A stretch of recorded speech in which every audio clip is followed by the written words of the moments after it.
More of our interview with Charlie Sheen. NBC's Jeff Rawson spoke to him. Jeff, good morning to you once again. Hi, good morning, Meredith, once again to you. This was a candid conversation, as Matt mentioned. Charlie Sheen did not hold back at all, opening up about his drug use, his kids, violence, depression, and also his new war with CBS network executives who he claims are trying to destroy his family. The first question America wants to know, are you clean right now? Look at me, duh.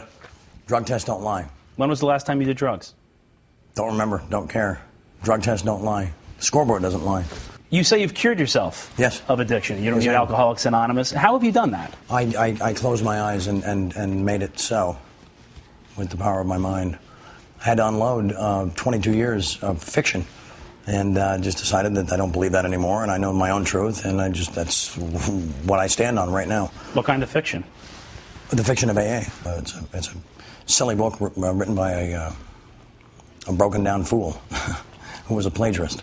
They think it's a one-size-fits-all, but it didn't fit me, and I just got tired of subscribing to something with a 5% success rate. As a retired gambler, I need better odds than that, you know. Did you turn to alcohol and other substances because you were bored? No, I did that because they work. Work to do what? Just change the way you see things, change the way you feel. And yeah, when you're a little bit bored with the redundancy of certain aspects of your life, I think that's why people do them. Did you feel out of control a month or two ago? Do you feel more in control now? Well, of course, yeah, but I don't know if I'd call it out of control. Just the choices I was making were not leading to the results that I wanted. So I woke up and said, dude, you're 45 with 5 kids. Let's do something different because this thing is boring. I got bored is what happened, yeah. You've been to rehab before. This time you did in-home rehab. First of all, what is that? And why did it work, you think, this time for you? Well, we couldn't really call it rehab because we didn't have a license to operate one, so it was a crisis management center that we labeled the Sober Valley Lodge. You labeled your house the Sober Valley Lodge? Well, yeah, that's what it became. So what happened? And we wouldn't allow AA to be a part of it. We wouldn't allow AA to contaminate Sober Valley Lodge, and as a result, its primary client achieved radical success.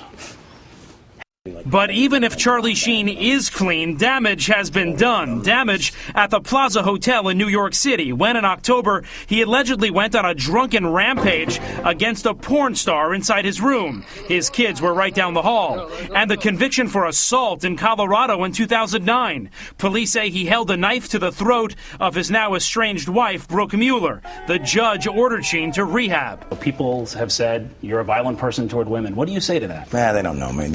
And the same people talking about those incidents weren't there, so how much can they really discuss a situation they were not involved with? You know, at that point, it's all just judgment and opinion and just the gibberish of fools. You told me you want to rededicate yourself now to your kids, to being a dad. Sure. Are you embarrassed that your children will read about this one day? God, no. It's talking about an education. And then like this, and then that's the guy, and he's our dad, and we can get all the answers and the truth. Wow, winning. It's how you perceive it. Alan, listen to me. Until last month, Sheen was winning as the highest paid actor in TV. Are you insane? Making nearly $2 million an episode on the hit sitcom 2.5 Men. CBS halted production, demanding Charlie clean up his act. That's when Sheen went on a rampage on the radio. You sound like Thomas Jefferson.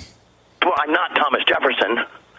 He was a no, but I dare anyone to debate me on things. Debate me on AA right now. I have a disease, I cured it with my brain, with my mind.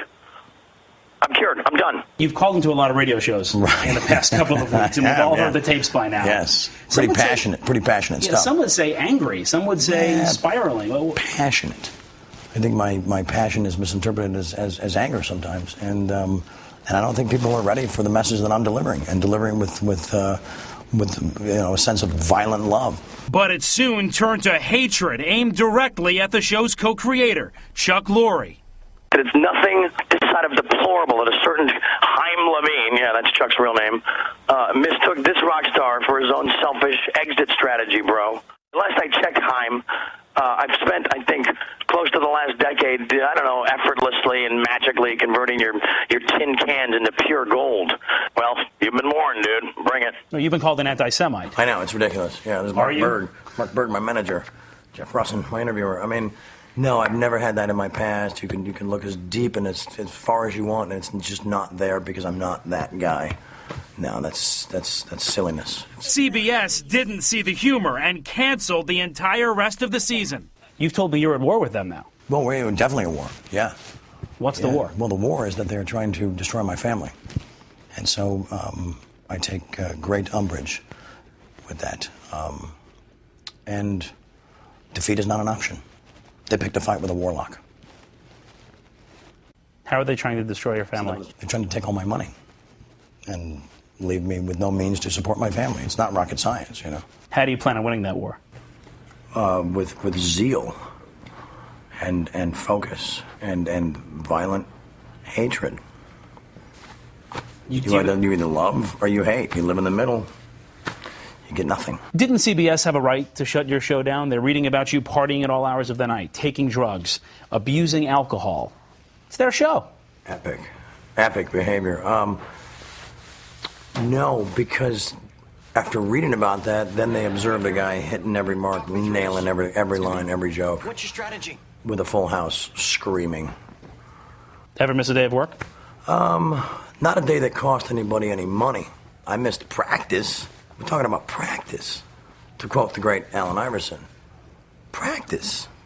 Come on, guys, we're talking about practice. Charlie Sheen and Chuck Lorre haven't spoken since the shutdown, but in our interview, Sheen wanted to address Chuck directly. If Chuck Lorre is watching right now, I imagine he probably is. He should be. What do you want to say to him? It's funny you'd ask. I actually have my questions right here. Because Chuck is the only man in the known universe who can answer these. And people are begging for an answer to these questions. Chuck, number one, why is it when I was ready to return to work, you told me there are no scripts ready to shoot?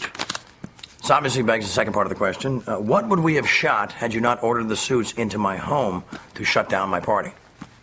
So you're saying he didn't write any scripts to even shoot a show? I can't speak for him. I'm just putting these out there because I think they warrant an explanation. Clearly, he didn't bring gum for everyone. Okay, number two, and why is it you issued a decree informing me that the remaining 8 shows of season 8 had been reduced down to 4? I don't recall getting a vote on this, by the way. Stating as well that season 8, our highest rated season to date, most shows are in decline by then and headed toward Will and Graceville, was suddenly to halt production 2 weeks earlier than scheduled. You're the only man that can answer this. Just got to remind these people. Number 3. When you were told that the crew would suffer gravely as a result of your dictatorial laziness, would you please explain what you meant by your statement, quote, they are not my problem, end quote. I'm sure there's like 120 some odd people that would love to hear the answer to that. Then Sheen pulled out the Alcoholics Anonymous handbook and took another swipe at Lorre and AA. Right out of here, Chuck.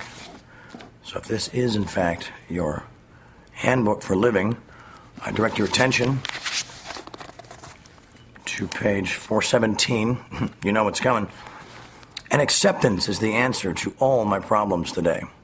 When I am disturbed, it is because I find some person, place, thing, or situation, some fact of my life unacceptable to me. And I can find no serenity until I accept that person, place, thing, or situation as being exactly the way it is supposed to be at this moment. Accept me, Chuck.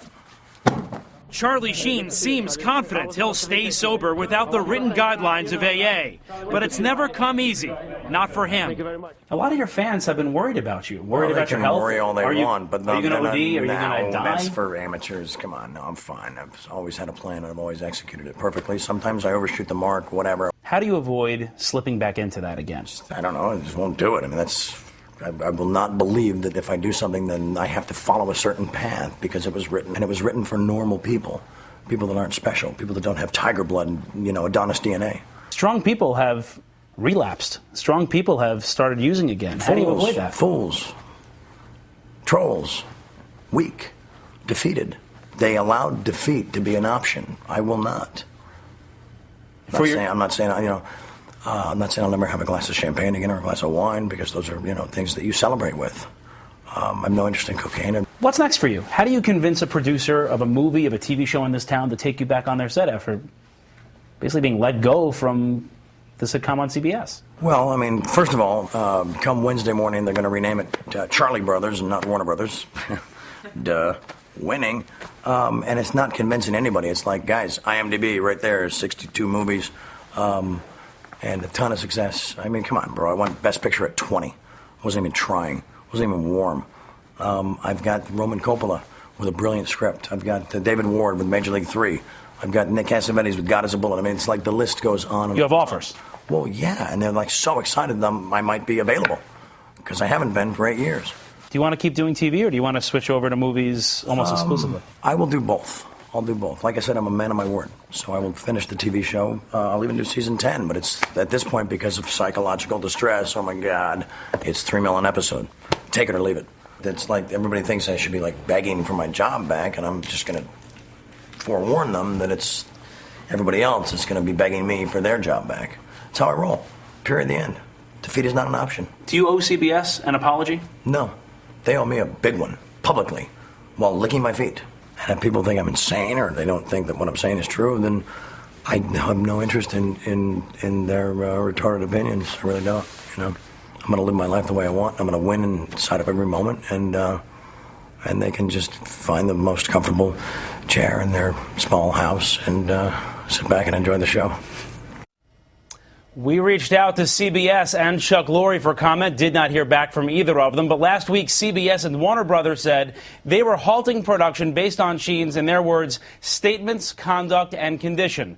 Now, tomorrow morning, right here on Today, more with our conversation with Charlie Sheen. You're going to hear about his new live-in girlfriends and why he calls them the goddesses. Plus, what was Martin Sheen's advice about all of this? Charlie's surprising reaction when his own dad weighed in. That's tomorrow morning right here on Today, Meredith. You can see that he is candid, he speaks his mind, and that's the end of it. Yeah, and very unapologetic for sure. Yeah. Jeff Rawson, thank you very much.